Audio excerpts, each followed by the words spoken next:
What urban design solutions fight urban sprawl? Imagine a city where neighborhoods are lively, streets are walkable, and natural landscapes are preserved. That's the goal of smart urban design solutions aimed at fighting urban sprawl.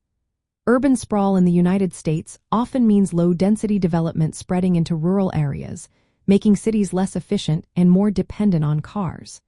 To counter this, planners use several strategies that promote sustainable growth and better land use. One effective approach is smart growth policies. These policies focus on developing existing urban areas responsibly. They encourage reusing land that has already been built on, protecting natural spaces, and designing communities that are accessible and inclusive.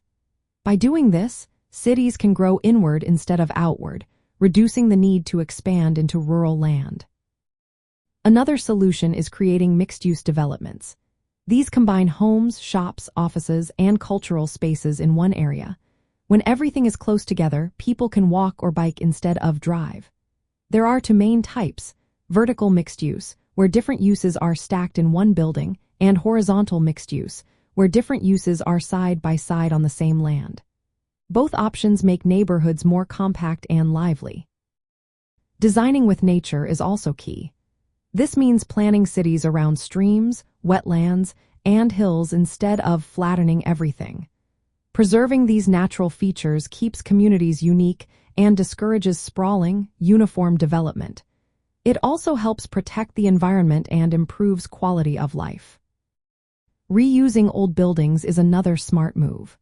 Turning vacant factories or historic structures into apartments or shops revitalizes areas without needing new land. This process, called adaptive reuse, helps keep urban centers vibrant and reduces the push to develop untouched land. Changing street layouts can make a big difference too. Replacing cul-de-sacs with connected street grids improves traffic flow and makes walking, biking, and public transit easier. This reduces car dependence and discourages sprawling suburbs. Encouraging diverse housing options is vital as well.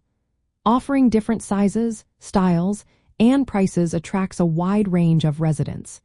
This creates dense, vibrant neighborhoods instead of spreading out into endless subdivisions. Protecting green spaces and planting trees also helps. Parks and green corridors invite walking and biking, improve air quality, and act as buffers against unchecked development. They make neighborhoods more attractive and healthier. Reforming zoning laws supports these efforts. Allowing higher density housing and mixed-use zones makes it easier to build compact communities. It also encourages infrastructure like sidewalks, bike lanes, and public transit, which reduces the need for sprawling roads. Policies that limit development outside city boundaries, such as urban growth boundaries, are effective too. These boundaries keep expansion in check and guide growth inward.